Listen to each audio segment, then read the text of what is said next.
When I, a 28-year-old woman, encountered Patrick 3 years ago, I was still grappling with the aftermath of a past relationship. My ex boyfriend, Tyler, had been my companion since high school, but over time, he matured into someone with few redeeming qualities. Realizing that our relationship had no future, I initiated the breakup. However, due to shared friends and intertwined family connections, completely severing ties with Tyler proved impossible. Despite being the instigator of the breakup, I carry profound guilt and regret. Having loved him since high school, he was my first love, and the demise of our relationship left me cynical and faithless in love. Enter Patrick. He stood out for the men I had encountered until that point. His aura exuded a calmness that made him incredibly likable. Cautious not to endure another heartbreak, I took things slow with Patrick. Over time, I found myself deeply in love with him, and after a few months of dating, we tied the knot. Throughout these years, I crossed paths with Tyler on numerous occasions, given our shared social circle. Despite this, my marriage with Patrick thrived, and we envisioned a future together. Our bond grew even stronger when I joyfully discovered I was pregnant with our first child a few months ago. The happiness, however, took an unexpected turn. Patrick, seemingly out of the blue, expressed his desire for a divorce one day after returning from work. At 5 months pregnant, our life together was supposed to be just beginning. He provided no explanation for his sudden decision, and I suspected an extramarital affair. Despite my efforts to communicate and salvage our marriage, he remained resolute, leaving me devastated and unsure of how to cope with such a loss. The prospect of being pregnant and alone felt overwhelmingly helpless, and the day he asked for a divorce shattered my world. In the days that followed, I struggled to come to terms with the situation. While attempting to focus on my pregnancy, the solitude weighed heavily on me, and most nights were spent in tears, pondering where I had gone wrong. Patrick, living like a ghost in our home, rarely crossed paths with me, despite my multiple inquiries about the reasons behind his decision. His responses remained passive-aggressive, offering no closure. Every time I brought up the topic, Patrick insisted that I already knew the reason for our impending divorce and behaved as though I were feigning ignorance. Amid the grief of divorce and the challenges of pregnancy, I felt compelled to delve deeper into the root cause of the pain that had befallen me. Although I had yet to move out of our shared house, Patrick and I were merely coexisting as roommates. Informing both sets of parents about our marital troubles, I found an unexpected source of support in my previously distant mother-in-law, who became sympathetic upon learning about the impending divorce. While my mother urged me to relocate to their house, I chose to remain with Patrick a bit longer. Recognizing that I couldn't reverse his decision, I resolved to stay strong for the sake of my unborn child, building a support system with friends and family and seeking therapy. Suspecting Patrick's involvement with someone else as the reason for the divorce, I felt compelled to find evidence of an affair. The only viable option was to scrutinize his phone, a task that would have been easier if we were alone at home. However, my mother-in-law insisted on staying with us for a week to lend her support, a gesture I initially declined, but eventually accepted. During her stay, I observed secretive conversations between her and Patrick, leading me to suspect they were discussing me. One day, while I was in the shower, I received an unexpected call from my ex-boyfriend, Tyler. We hadn't spoken since an unpleasant encounter a few months before my pregnancy.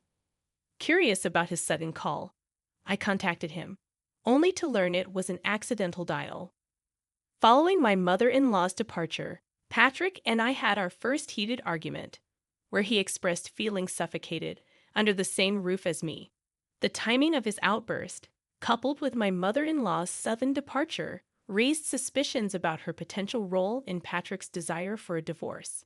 Driven by these suspicions and fueled by the revelation of strange behavior from my mother-in-law, I decided to investigate further. Going through Patrick's emails and text messages, I uncovered a chain of exchanges between him and my mother-in-law. To my horror, they revealed her urging him to leave me, claiming that I was carrying another man's child. The shock of reading these lies left me almost dropping the phone. As I read through the unbelievable content, I was stunned. My fidelity to Patrick had always been unwavering. Yet here was my own mother-in-law concocting lies about my loyalty. Scrolling down further, I discovered that she had falsely informed my husband that I was carrying my ex-boyfriend's child.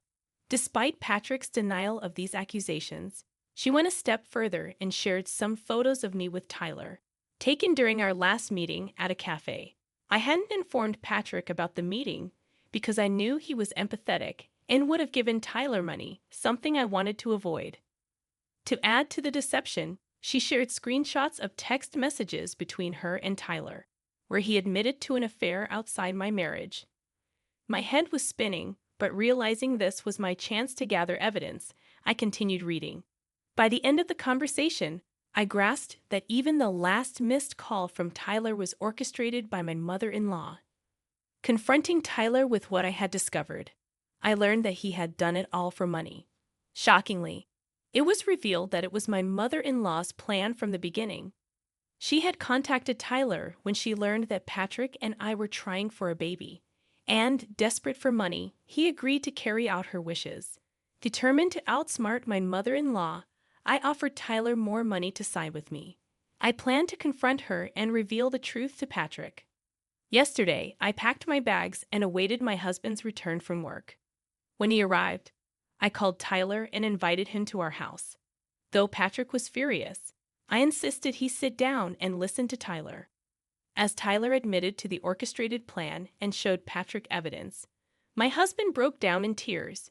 Despite his pleas for me to stay, I left as planned, unmoved by his realization of the truth. His understanding came too late, especially after asking for a divorce based on manipulated information. Today, I confronted my mother-in-law, hoping Patrick had already discussed the matter with her. However, she was clueless about the events. When questioned, she became defensive and shrugged off any responsibility, claiming she was protecting her son from a supposedly cheating wife. Realizing she had no intention of letting go of this false narrative, I left immediately, sensing it was futile to waste time with her. A few days ago, I received a call from Patrick. He had come to the realization that he had been manipulated by his mother and had lost everything because of her lies. I received the news that Patrick's father was in the process of divorcing his mother, disgusted by her vile behavior. Patrick, relieved by this revelation, asked if we could work through our problems and rebuild our marriage for the sake of our child. While I was open to the idea, I suggested that he confront his mother before taking any steps toward reconciliation. Agreeing to do so, I felt that if he stood up to his mother, I would be willing to accept him back into my life. We attempted to stay together for a week after Patrick claimed to have had a conversation with his mother. However, during my stay, I realized he had lied to me and was hesitant to address his mother's actions. This deception was the final straw for me, and I packed my bags, ending our marriage. If a husband lacks the courage to discuss misunderstandings and blindly believes his mother, it's better to part ways. Regarding the wedding dress situation, I, a 32-year-old female, got married 7 years ago, and my mother made my wedding dress. She did the same for my older sister 9 years ago. Unfortunately, our mother passed away 3 years ago from cancer. My younger sister, Jess, 27, is currently engaged, and her wedding is in a year. During a coffee meeting, she expressed a desire for our mother to make her dress, but since our mother was no longer alive, she asked if she could wear my wedding dress. Feeling uneasy about this, I suggested she borrow our sister's dress, as I was attached to mine. Jess declined, stating that she wanted mine because it was something our mother made. Reluctant to modify the dress, I offered to lend her the veil instead. Despite my concession, Jess insisted on borrowing the dress, emphasizing that it wouldn't hurt me to make minimal adjustments. I stood firm on my decision, expressing discomfort about modifying the dress, as it held sentimental value as a memory of my mom and one of the best days of my life. While sympathetic to Jess's situation, I maintained my stance. She walked away in tears, accusing me of selfishness for not allowing her to have any feelings close to having something done for our mother. Now, I'm facing criticism from Patrick's father, fiance, and in-laws, except for my older sister, who didn't take sides. Some are calling me selfish. Am I being unreasonable in this situation? It's not a dress I wear all the time, of course, but it's something truly unique to each daughter.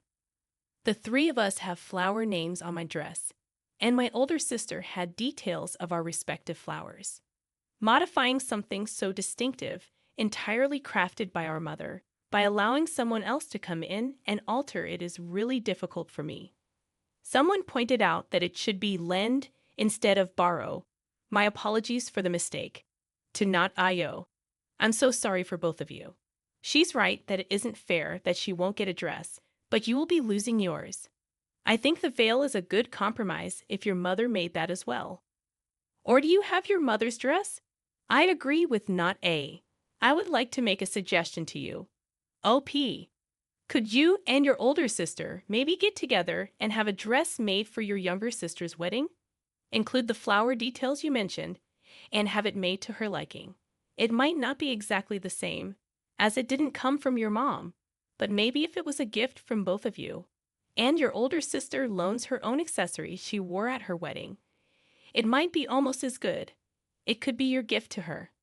I'm sorry for the loss of your mother, and I wish all three of you lovely ladies the best, no matter what happens. As for my daughter, who is 11 years old, her biological mother is Erika, who is 29 years old. My son, who is 33, got Erika pregnant. Erika, who we knew as the daughter of a friend, decided she didn't want the baby.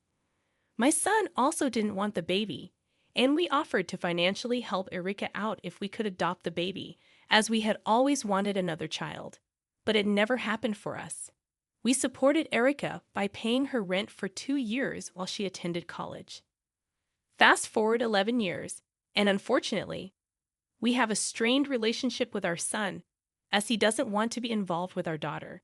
However, we still see him and text him frequently. During a visit, he informed us that Erika had asked to see our daughter. My husband had told Erika when she was pregnant that we might allow contact, but honestly, we don't think it's best for our daughter at this stage.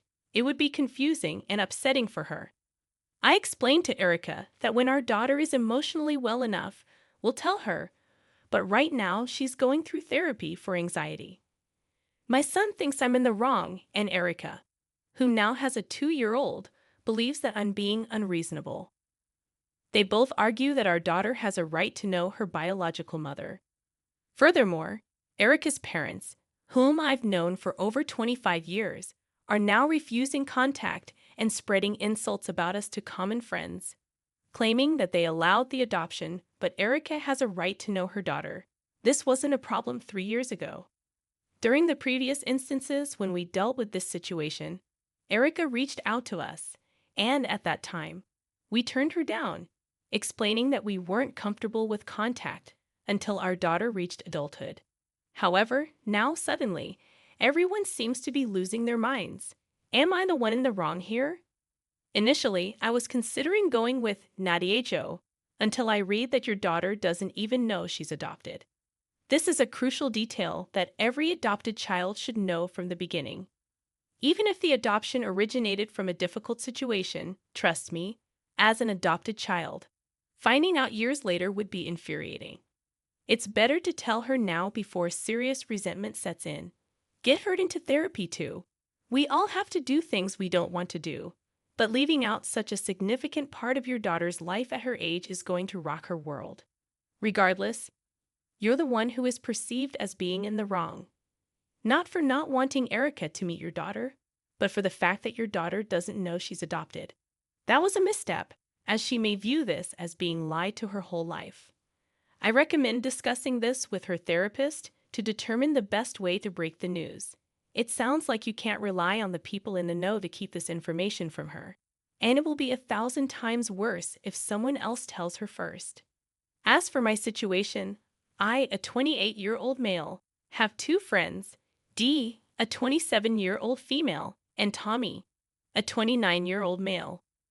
We've known each other since middle school and make it a point to stay in touch, meeting for a meal at least once a month, often twice. Despite a 40-minute drive between us, it's worth it to maintain our friendship. This tradition paused during the pandemic but has resumed semi-regularly. I am single and a romantic, and my friends have never made me feel like a third wheel. These gatherings are not dates. It's our decompression time, a chance for friends to have a nice meal, and maybe a few drinks. After the pandemic, Dee never returned to work, and they both seemed fine with this arrangement. She enjoys homemaking, and that's her thing, which is not my concern. However, the issue arises when the bill comes. Tommy consistently asks for it to be split 2 ways, or just split that way because only 2 of us walk up to the pay counter initially. Initially, I shrugged it off, considering the cost differences were minor. But it reached a breaking point recently when we went to a new place, and the bill came to around $50 per person. I couldn't help but speak up when Tommy tried to instruct the waitress to split the bill 2 ways. I calculated my share at the table and found that what I had accounted for came up to $67, while a third of the total bill was $71. I informed him that I would either pay a third, even though it exceeded my portion, or we could split the bill equally. I didn't mind either way since the amounts were close. However, he was visibly appalled, considering it embarrassing that I had done the math right there in front of Dee, knowing that she wasn't currently employed.